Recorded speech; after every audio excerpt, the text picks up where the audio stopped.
Sit up. Look great. Oh, this is recording. What up? Start now. Okay. Mr. Cussatt. Can I call you Mr. Cussatt? You may. Okay, so Cussie, when did you want to start teaching?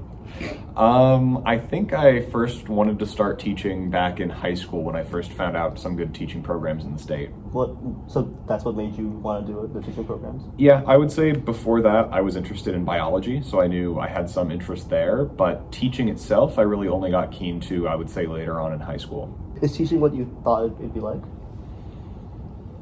Yes and no. To an extent, I think yes, because it's still, I'm delivering content to students, which is what I was interested in, and I'm getting to just experience biology with the school, which has been great. It's been a lot of fun, but I think there are just some aspects of teaching that nobody can prepare you for, which is mainly like the inside the classroom stuff, but also just like meetings and like grading and all the odds and ends things that I kind of have to worry about on the back end of teaching, I would say, has been taken some adjustment, let's say. So were you like learning biology and like a year later you were teaching it basically? Is that what happened in college? Yes and no, because like the level of bio that I teach now is definitely, I would say, and not to discredit it, but below what I was learning in college, just because college level classes are higher level. But a lot of the like how to teach classes stuff, yeah, that was pretty much got me right into the classroom, because how my program worked was we did a lot of teaching in schools. We taught a couple lessons down around where I graduated, and then I did student teaching my last semester in college, and then after that, immediately I was working here. And even my student teaching I did here. So it was just like spring, I student taught here, then the next fall I was in a classroom, full-time bio teacher, and you were the first class I saw, actually. Yeah, that was you. Was that really fast, how it felt? That was fast, yeah, that felt very fast. It was a big change being a student teacher and then full-time teacher immediately after. You were confident on the first day. Was I? Yeah, you were. Good. Next, the hedgehog's dilemma is a philosophical metaphor, but the challenges of human connection that suggests that despite goodwill or intentions, human intimacy cannot occur without a substantial mutual harm. What are your thoughts on this concept? I have actually heard of the hedgehog's dilemma before, and I do think there is some I guess reasons to it, right?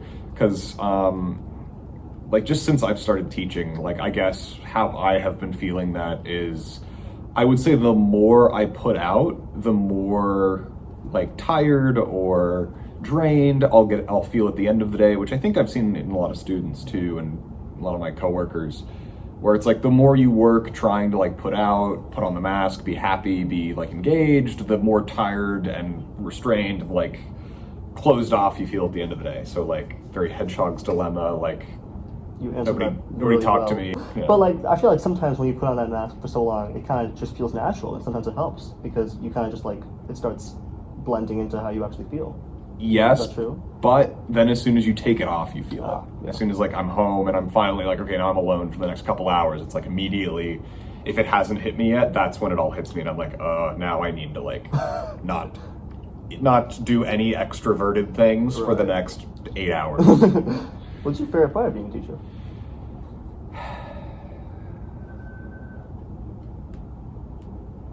Interacting with people. As draining as it is, I just talked about that, how I need a break. It's so fun, just getting to know people and experiencing different people, because everybody's so different in high school. Yeah. Because that's one of the wonderful things about high school is it's such a melting pot. You just really do get all types of people, which is, it's one of the only places where you're always surrounded by all types of people.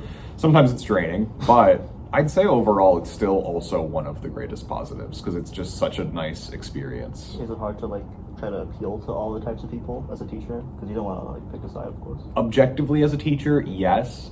My, I think, workaround for that, which is just a side effect of the type of person I am, is I'm very much, if you want to interact with me, I will interact with you and we will be chill. But if you don't, hey man, that is cool. You sit there and you sit on your computer and I will ask you about your work when I need to, but other than that, you do what you're going to do. So I think that has kind of got me in a good spot where the kids that want to like me and interact with me, and the kids that don't, I killed them. No, don't do that. they just chill. They kind of do their own thing, and I think that's okay. I think that's a good, happy medium. What's your least favorite part of being a teacher? You look at Aiden. You look directly at Aiden. The least favorite part of teaching, just the amount of time. Like it's 8 hours of being on. You know, like I've talked to a lot of my friends that are my age, and I keep having to describe teaching as almost like it's like improv acting. Like I have to like always be on, be active, be like, hey, how's everybody doing? So the fact that I have to do that for like 8 hours straight, and then also like go to meetings and do some stuff after school, it's like then by the time I am finally done, I feel so drained. So like I think it's just the fact that it's so much to do and to be on, the gears turning constantly, that like it just leaves me feeling very drained, and that's what I don't like about it. Now, very important question. What is your opinion on the nickname a former student who has been rumored to be a child prodigy assigned to you last year? And which nickname would this be? I believe that would be Cussatt. That'd be Cussatt. You know, out of all the nicknames I've gotten, I can't say Cussatt is my favorite. No. But for our viewers, there's a paper here. I like to address it as a ticking time bomb. We will see what it is when it explodes. I have not been made privy to the... He does not know what it is. I'm the only one here. Oh, he knows what it is, too. Oh, Aiden knows. Oh, boy. Aiden's not happy about it. The nickname, I think it's fine. I probably don't love it as much as some other ones just because of the connotations, but it's harmless. I don't know. How do you feel when... Cussatt, that's what you call How do you feel when you're like, I see you in the hall with other teachers, and I'm like, hey, Cussy. That's really the one moment where more than any time I'm like, oh god. Have you ever had to explain to somebody, as they're like, hey, did that kid call you Cussy? I don't think any of them have heard it, or they've just heard like cuss and then didn't hear the rest, because I've never gotten any follow-ups. They probably like, no way I heard that. No way that's what I heard. That can't be what I heard. Yeah, I can't be. Yeah, exactly. Hopefully. Now, this is the most mandatory question. It's like the entire page we focused on it. Okay. If you had to pick, what character from the show It's Always Sunny in Philadelphia are you? And your options are 1, Dennis Reynolds, 2, Frank Reynolds. That's it. Oh god. I don't know who these people Refresh my memory again, which is which? Frank is... Dennis is... Frank is Danny DeVito. Okay. Yeah, and Dennis is his son. I think I'd have to be more of a Frank. Do you need to feed Now, us? for I'd have to be more of a for any of our viewers / readers who have not seen the show, what Mr. Cussatt is currently admitting to is that he views himself as a 75-year-old, 4'10" bald man who divorced his wife before marrying his roommate, a janitor addicted to stiffing glue, who is about 30 years younger than him. He's also admitting to a long history of illegal operations, and he cited himself as a master manipulator who resembles Danny DeVito. What is this? All of mine were legal. It's the This is gotcha journalism, right? Yeah. We are exactly the same, except everything I did was legal. I just want you to know I And ethical. prepared if Frank, if Dennis. I went extensive on this. Can I read the Dennis? Yeah. I think you chose the right I option. think I did choose the right I think you did. Anywho, can I come to your wedding? I don't know. I don't know about that. We'll think about that.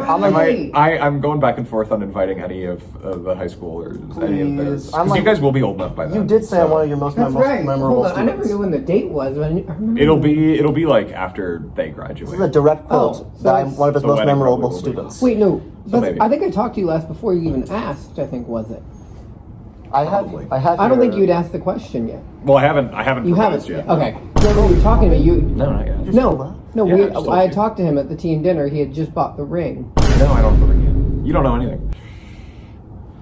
This is I thought- the okay. breaking news The for drama- Hawk Talk. the We've now drama for learned that Hawk Hawk Talk. Talk I thought you has had yet bought to the ring. propose. Yeah. No, this Cussatt. isn't for hot dog. This is So no. The timeline is I'm going to buy the ring at some point soon. I'm going to propose over the summer. We're going to get married in the next couple of years. Your girlfriend's not a big reader of the Hawk Talk, is she? Hopefully not. She's not a big Hawk Talk fan, right?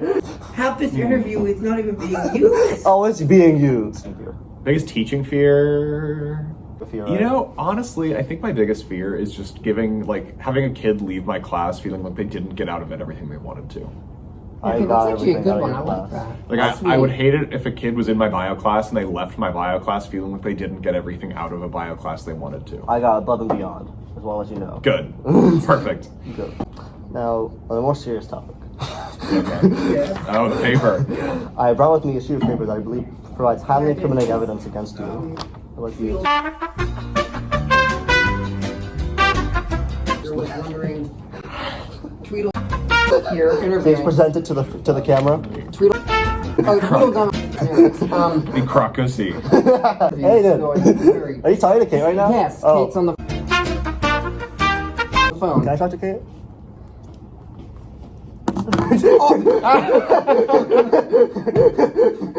Anyway, That was awesome. explain what you were doing in this image. That was a power move. I respect that. That's it. I apologize that I didn't know this was what was happening.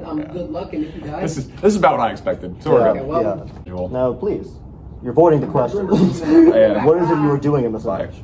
I'm a crocodile. In this image. Just to go. I'm a crocodile. Yes, the crocacy. crocacy, I'm a crocodile. I have my iconic look. I have my hair, my glasses, and my beard. This does resemble you very does. well. It does. Surprisingly, for a simple sketch, it's It's not bad. yeah. You're a crocodile with a bad barber. What just fell? I was messing with something about We just got a attempt on Mr. Cussatt. Get down. Now, since this article is for the senior, is it going to be in the senior special? Is there any messages you want to give to the seniors in Madison before they are set free? I mean, graduate. Well, to the graduating class at Madison, I would say do your best to try to find out what you want to do in the world with new technology like ChatGPT and all that stuff. It's going to be tough for people to find places that they fit in, I think. So it's important to figure out what you want to do and what you want to contribute and what you want to spend your life doing. I think that's more important now than ever. Very profound. Yeah. Last but not least, cold fusion is a hypothesized type of nuclear reaction that would occur around room temperature. This reaction would contrast with hot fusion, which is known to take place naturally within stars and artificially with the hydrogen bomb.